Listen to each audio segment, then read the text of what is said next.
ਸਤਿਨਾਮ ਸ੍ਰੀ ਵਾਹਿਗੁਰੂ ਸਾਹਿਬ ਜੀ। ਇੱਕ ਓਂਕਾਰ ਸਤਿਨਾਮ ਕਰਤਾ ਪੁਰਖ ਨਿਰਭਉ ਨਿਰਵੈਰ ਅਕਾਲ ਮੂਰਤ ਆਯੁਨੀ ਸੈਭੰ ਗੁਰੂ ਪ੍ਰਸਾਦ ਗਿਆਨ ਅੰਜਨ ਗੁਰੂ ਦੀਆ ਅਗਿਆਨ ਨੀਰ ਵਿਨਾਸ਼ ਹਰ ਕਿਰਪਾ ਤੇ ਸੰਤ ਭੇਟਿਆ ਨਾਨਕ ਮਨ ਪ੍ਰਗਾਸ ਜੀਤਾ ਜੀਉ ਪਿੰਡ ਸਭ ਤੇਰਾ ਤੂੰ ਅੰਤਰਜਾਮੀ ਪੁਰਖ ਭਗਵਾਨ ਦਰਸ਼ਨ ਦਾਸ ਕਹੈ ਜਾਨ ਨਾਨਕ ਜੇਹਾ ਤੂੰ ਪਰਾ ਹੈ ਤੇਹਾ ਹਉ ਕਰੀ ਵਖਿਆਨ ਦਰਸ਼ਨ ਦਾਸ ਕਹੈ ਜਨ ਨਾਨਕ ਜੇਹਾ ਤੂੰ ਕਰਾ ਹੈ ਤੇਹਾ ਹਉ ਕਰੀ ਵਖਿਆਨ ਸ਼ਤਰ ਚੰਦਰ ਤਖਤ ਦੇ ਮਾਲਕ ਦਸਮ ਪਾਤਸ਼ਾਹ ਕੇ ਸਰੂਪ ਹਾਜ਼ਰਾ ਹਜ਼ੂਰ ਯਾਹਿਰਾ ਜ਼ਹੂਰ ਜੁਗਲ ਜੁਗ ਅਟਾਲਾ ਸ੍ਰੀ ਗੁਰੂ ਗ੍ਰੰਥ ਸਾਹਿਬ ਮਹਾਰਾਜ सतगुरु सच्चे पातशाह जी के पवित्र दरबार विखे सुभाएमान सत संगी जनों गुरु फतेह प्रवान करना जी। वाहिगुरु जी का खालसा वाहिगुरु जी की फतेह। मानयोग सत संगी जनों जो के जुगल जोगी अटाला श्री गुरु ग्रंथ साहिब महाराज सतगुरु सच्चे पातशाह जी दे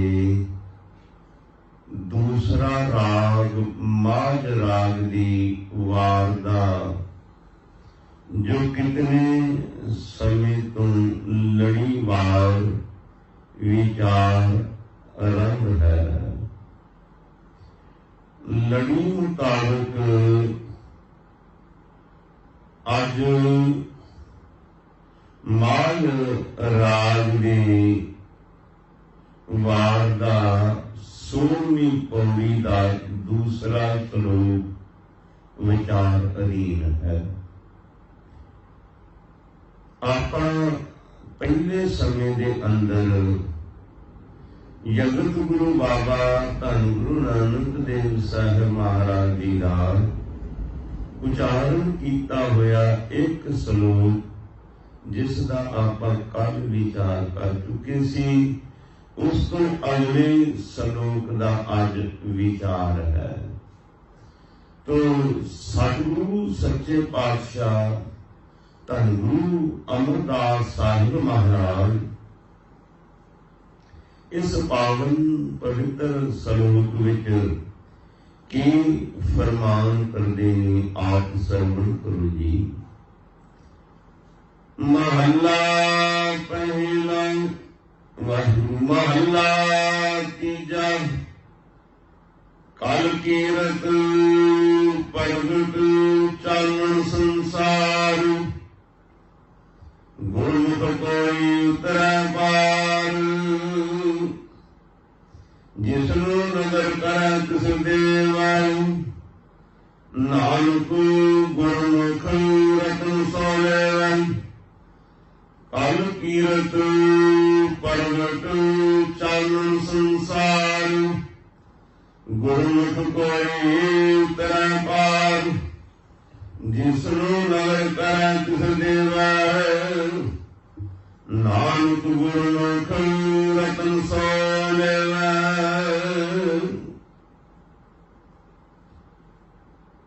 इस तो पहला जिहड़ा सलोक जगत गुरु बाबा जी का आपां विचार कीती है, उस सलोक दे अंदर जगत गुरु बाबा जी कलयुग भाव कलयुग गुरमत गुरु ग्रंथ साहब इस जुगन नहीं प्रवान करते।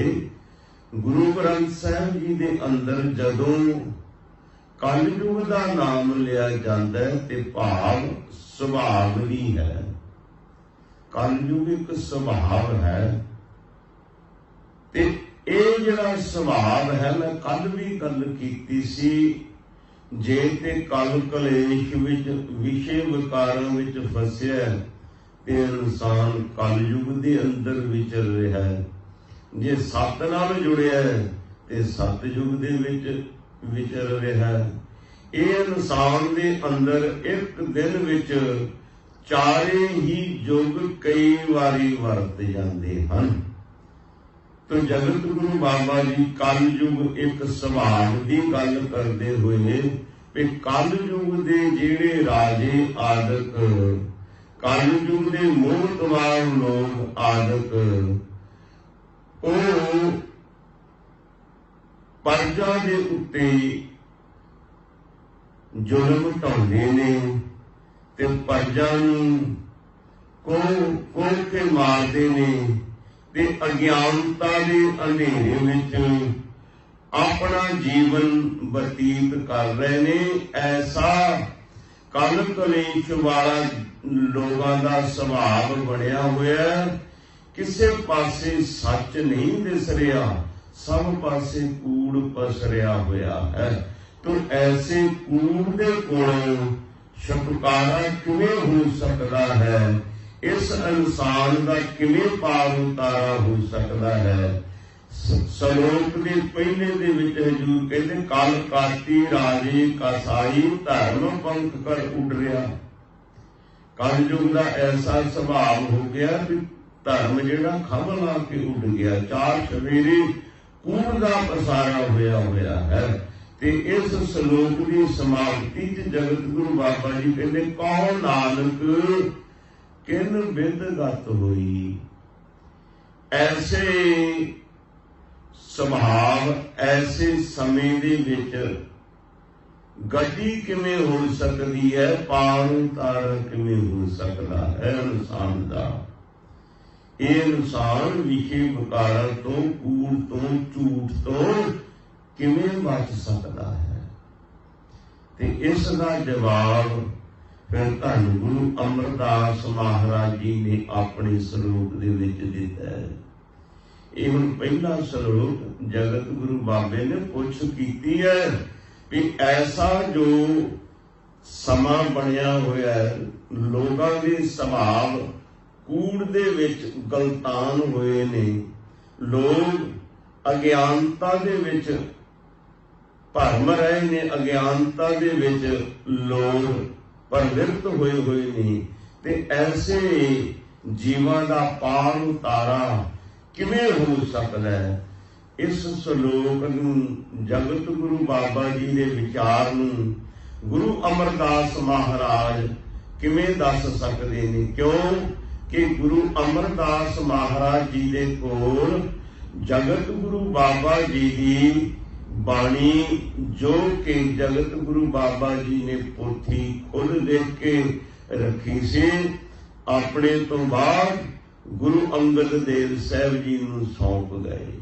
ते गुरु अंगद देव साहब जी ने अपने सलोक उचार के उस पोथी विच लिख के ते गुरु अमरदास साहिब महाराज जी नूं ਉਹ सौंप गए। इसे तरह पंजवें पातशाह तक गुरु साहब जी की बाणी अगे तो अगे पोथी अगले गुरु नूं गुरु सौंपते रहे, अगले महल नूं, अगले शरीर नूं। गुरु ते इक्को ही होया गुरु नानक, जो तो ही वरत रही सी शरीरां दे अंदर। ਤੇ ਜਗਤ ਗੁਰੂ ਬਾਬਾ ਜੀ ਨੇ ਜਿਹੜੀ ਪੁੱਛ ਕੀਤੀ ਵੀ ਇਹਨਾਂ ਲੋਕਾਂ ਦਾ ਕਿਵੇਂ ਪਾਰ ਉਤਾਰਾ ਹੋ ਸਕਦਾ ਹੈ, ਤੇ ਸਤਿਗੁਰੂ ਗੁਰੂ ਅਮਰਦਾਸ ਮਹਾਰਾਜ ਜੀ ਨੇ ਇਸ ਲਈ ਸ਼ਲੋਕ ਨੂੰ ਪੜ੍ਹਿਆ ਹੋਣਾ, ਤੇ ਫਿਰ ਉਹਨਾਂ ਨੇ ਆਪਣਾ ਵਿਚਾਰ ਪ੍ਰਗਟ ਕੀਤਾ। ਕੀ ਕਹਿੰਦੇ ਨੇ? ਮਹੱਲਾ ਤੀਜਾ। ਕਲ ਕੀਰਤ ਪ੍ਰਗਟ ਚਾਨਣ ਸੰਸਾਰ। ਕਲ ਇੱਕ ਕਲ ਯੁਗ ਇੱਕ ਸੁਭਾਅ ਹੈ। ਮੈਂ ਪਹਿਲਾਂ ਹੀ ਅਰਜ਼ ਕੀਤੀ ਹੈ, ਸੁਭਾਅ ਹੈ।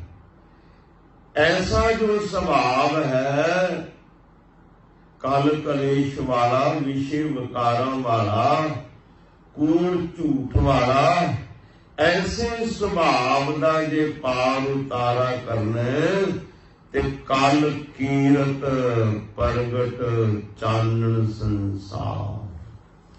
ਪ੍ਰਗਟ ਹੀ ਪਰਮੇਸ਼ਵਰ ਦੀ ਕੀਰਤੀ, ਪਰਮੇਸ਼ਵਰ ਦਾ ਜਸ ਇਸ ਇਨਸਾਨ ਨੂੰ ਚਾਨਣ ਰੌਸ਼ਨੀ ਦੇਣ ਵਾਲਾ ਹੈ। ਸੰਸਾਰ ਦੇ ਜੀਵਾਂ ਨੂੰ ਭਾਵ ਮਾਰਗ ਦਰਸ਼ਨ ਕਰਵਾਉਣ ਵਾਲਾ ਹੈ।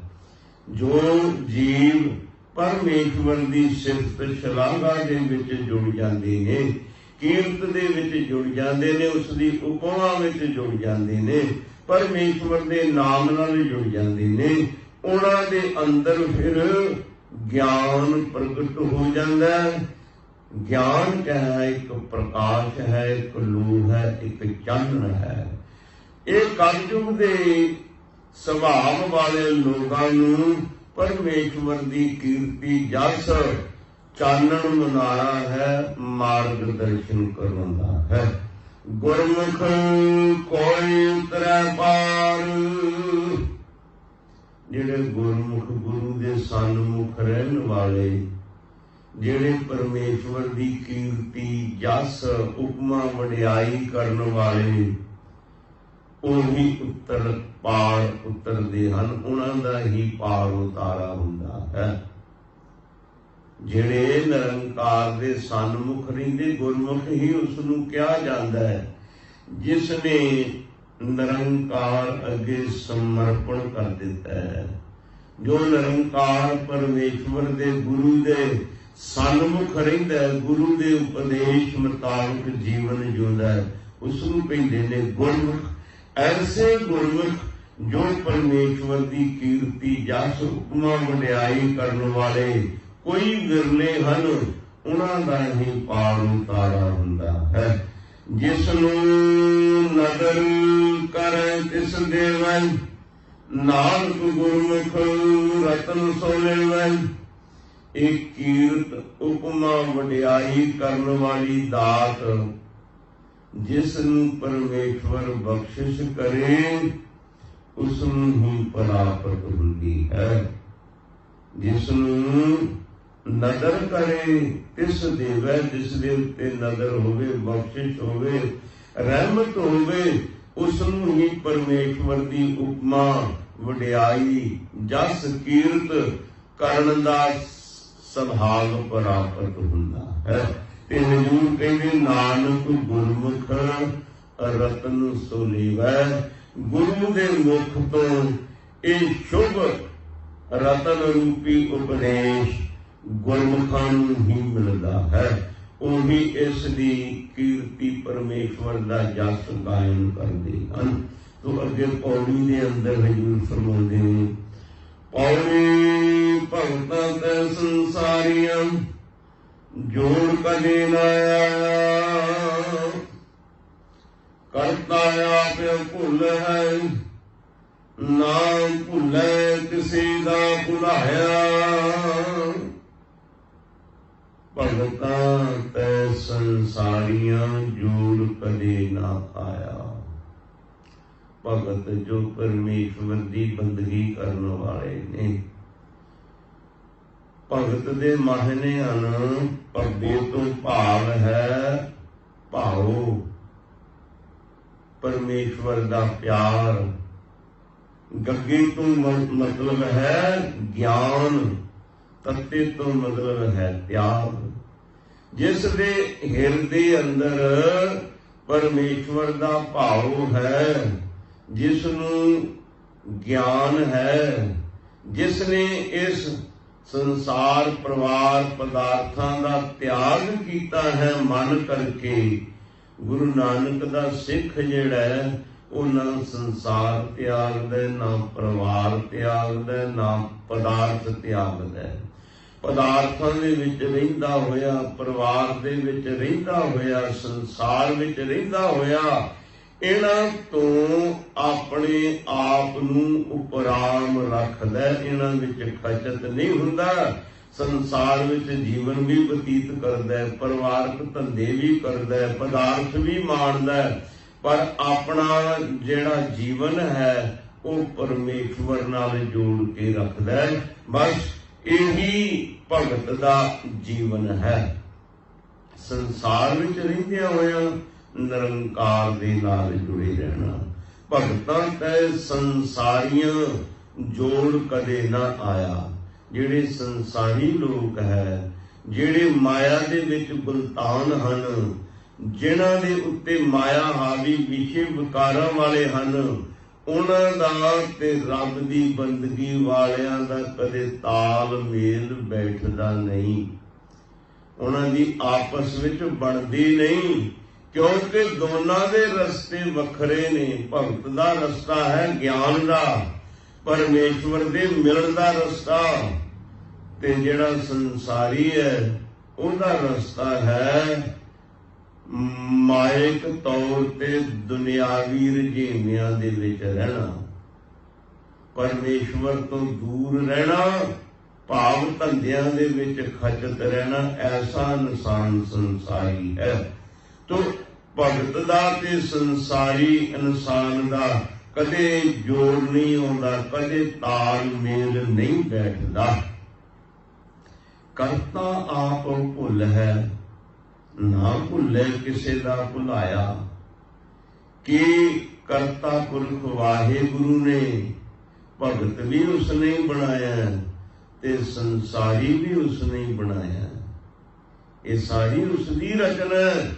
जे दुख बनाया सुख भी उसने बनाया, देवते बनाए ने, दैत भी उसने बनाया, स्त्री बनाई, मर्द भी उसने बनाया। ये सब कुछ उसकी रचना है। पर हजूर कहते ने जिन्हां नूं उन्होंने अपने नाल जोड़ना, परमेश्वर ने उन्होंने अपने नाल जोड़ लिया है। जिन्हां नूं अपने तो दूर करना है उन्होंने अपने नालों दूर कर दिता है। ये करता पुरख अकाल पुरख वाहेगुरु दी भुल नहीं, उसनूं सब कुछ पता है। उसने अपनी मर्जी मुताबिक किया है, उसने कोई भुल नहीं की। करता आप भुल है, वाहिगुरु को भुल है। ना भुले किसी का भुलाया।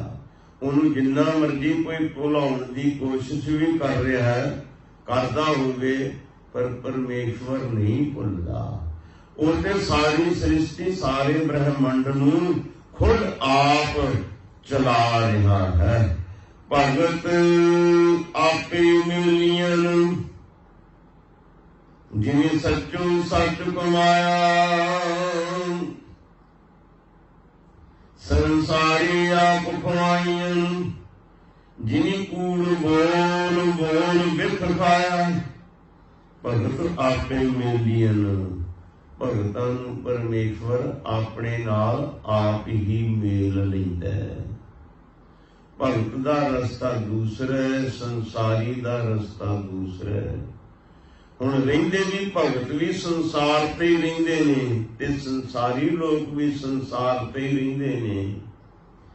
उन्हां दे रस्ते वखरो वखरे ने। मान सरोवर है, मान सरोवर ते बगला भी रहिंदा है ते हंस भी रहिंदा है। बगले दा खाना होर है, हंस का खाना होर है। हंस ने मान सरोवर ते मोतियां की खुराक खानी है ते बगले ने डड्डियां मछियां खानियां ने। बगला बिरती है, भगत भी एक बिरती है। बगले ने काम क्रोध लोभ मोह हंकार निंदिया चुगली झूठ बखीली ये जिहड़े बुरे कर्म हैं ये डड्डियां मच्छियां दी न्याई ये खुराक संसारी दी है बदले दी है ते भगत दी संसार है खुराक है हीरे मोती आदत भगत ने की चुगना की खाना भगत दी की खुराक है भगत ने परमेश्वर दी बंदगी करनी है भगत ने परमेश्वर दी कीर्त जस वडियाई उपमा करनी है भगत ने धर्म दे नाल जुड़ना है दया दे नाल जुड़ना है सत दे नाल जुड़ना है संतोष दे नाल जुड़ना है सील दे नाल जुड़ना है संयम दे नाल जुड़ना है दोनों का रस्ता वखरो वखरा है ते हजूर कहंदे ने भगत आपे मेलियन जिनी सच्चो सच कमाया भगतां नूं परमेश्वर ने अपने नाल मिलाया क्योंकि भगतां ने सच दी कमाई कीती है धर्म दी कमाई कीती है निरंकार दे मार्ग नूं चुनिया है उस दे मार्ग ते चले हन ते संसारी आप खुवाइयां करता पुरख ने संसारियां नूं भी आप खुवार कीता है क्यों उन्हां दे पल्ले कूड़ पा दिता है झूठ पा दिता है उन्हां दे पल्ले कल कलेश दे दुर्गण पा दिते ने भैड़े अवगुण उन्हां दे अंदर भर दिते ने संसारी आप खुआइयां जिनी कूड़ बोल बोल विख खाया विख कहंदे ने जहर नूं संसारियां ने झूठ बोलिया ईर्खा कीती है हंकार कीता है निंदिया चुगली कीती है ये विख खाना है ये जहर खाना है निंदा भली किसे की नाही मन मुख मुग्ध करन मोह काले ते निंदका नरके घोर पवन हरजू हंकार न भावी वेद कूप सुनावै हे कामन नरक बिसरावन बहु जोनी परमावन ये जेड़े अवगुण ने इंसान दे जीवन नूं गंदला कर दिंदे ने ये जहर दी न्याई हन गुरमुखां ने भगतां ने परमेश्वर दे नाम नाल जुड़ के जीवन बतीत कीता ते जेड़े संसारी लोग ने उन्हां ने कूड़ दे नाल सारा जीवन नाता जोड़ी रखिया चलन सार न जानी काम क्रोध विष वधाया भगत करन हर चाकरी जिनियां दिन नाम ध्याया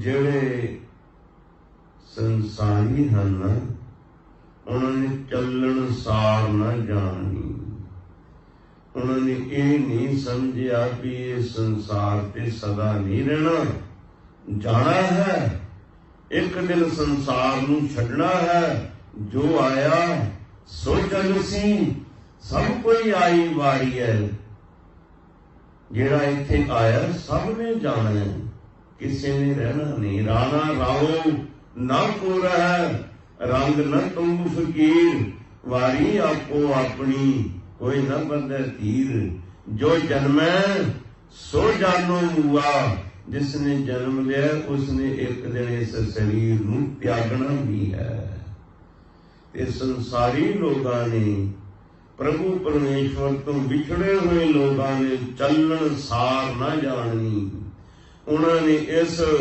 संसार तो जान की खबर सार नहीं जानी काम क्रोध विष वधाया विष कहंदे ने जहर नूं उन्होंने काम क्रोध अवगुणां दी जहर नूं इकट्ठियां कर लिया भगत करन हर चाकरी जिनी अन दिन नाम त्याया भगत करन हर चाकरी जेड़े भगत ने परमेश्वर की बंदगी वाले ने वो परमेश्वर की चाकरी नौकरी करते हैं ਉਹ ਤੇ ਪਰਮੇਸ਼ਵਰ ਦੇ ਹੀ ਅਧੀਨ ਰਹਿੰਦੇ ਹਨ। ਭਗਤ ਕਰਨ ਹਰ ਚਾਕਰੀ, ਜਿਨੀ ਅਨ ਦਿਨ ਹਰ ਰੋਜ਼ ਨਾਮ ਧਿਆਇਆ, ਨਾਮ ਨੂੰ ਹਿਰਦੇ ਵਿੱਚ ਵਸਾਇਆ ਹੈ। ਭਗਤਾਂ ਦਾ ਜੀਵਨ ਹੈ ਪਰਮੇਸ਼ਵਰ ਦੇ ਨਾਮ ਨਾਲ ਜੁੜ ਜਾਣਾ।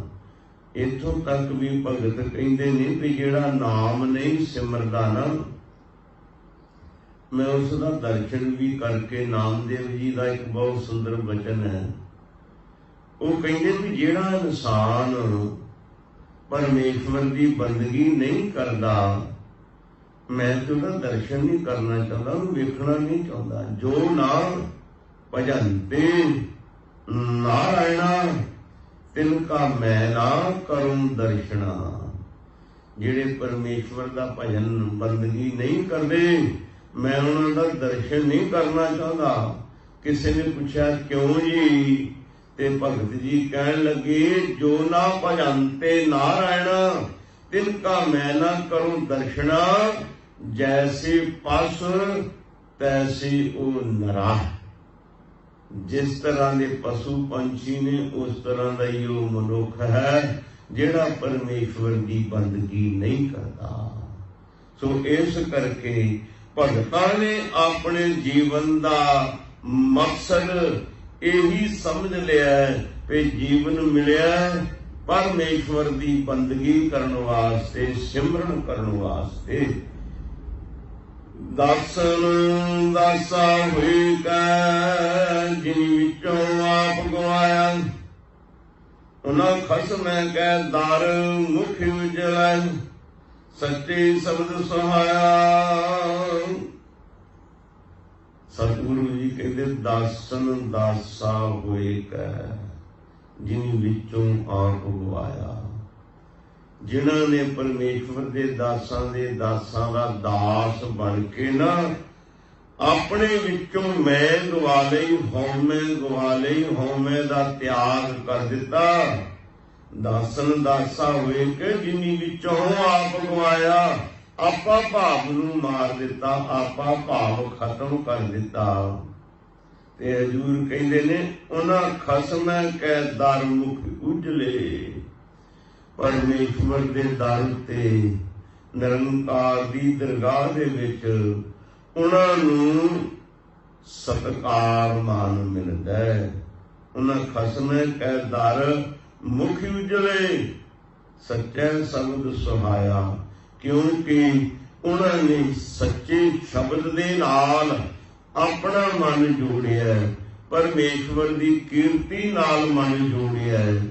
ਇਸ ਪੌੜੀ ਤੇ 2 ਸ਼ਲੋਕਾਂ ਦੇ ਵਿੱਚ, ਪਹਿਲੇ ਸ਼ਲੋਕ ਦੇ ਵਿੱਚ ਇਹ ਗੱਲ ਕੀਤੀ ਗਈ ਵੀ ਜਿਹੜੇ ਕਲਯੁਗ ਦੀ ਸੁਭਾਵ ਵਾਲੇ ਹਨ, ਕਲਯੁਗ ਇੱਕ ਸੁਭਾਵ ਹੈ, ਉਹਨਾਂ ਦਾ ਪਾਰ ਉਤਾਰਾ ਕਿਵੇਂ ਹੋ ਸਕਦਾ ਹੈ।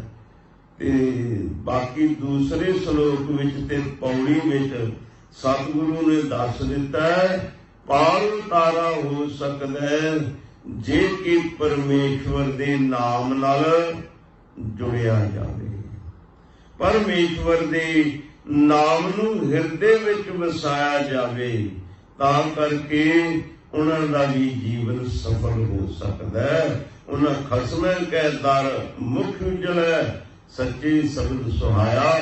ਜਿਨ੍ਹਾਂ ਨੇ ਪਰਮੇਸ਼ਵਰ ਦੀ ਬੰਦਗੀ ਕੀਤੀ, ਨਿਰੰਕਾਰ ਦੇ ਨਾਮ ਨਾਲ ਜੁੜ ਗਏ, ਉਹ ਪਰਮੇਸ਼ਵਰ ਦੀ ਦਰਗਾਹ ਦੇ ਵਿੱਚ ਸੁਹਾਇਆ, ਭਾਵ ਉਹਨਾਂ ਨੂੰ ਇੱਜ਼ਤ ਮਾਨ ਸਤਿਕਾਰ ਪ੍ਰਾਪਤ ਹੋਇਆ। ਤੋ ਅਗਲੇ ਸ਼ਬਦ ਦੇ ਅੰਦਰ, ਅਗਲੀ ਪੌੜੀ ਤੇ ਸ਼ਲੋਕ ਦੇ ਅੰਦਰ ਜਗਤ ਗੁਰੂ ਬਾਬਾ ਜੀ ਕੀ ਪਾਵਨ ਪਵਿੱਤਰ ਫਰਮਾਨ ਕਰਦੇ ਨੇ। ਇਸ ਦਾ ਵਿਚਾਰ ਆਪਾਂ ਅਗਲੇ ਸਮੇਂ ਦੇ ਅੰਦਰ ਕਰਾਂਗੇ।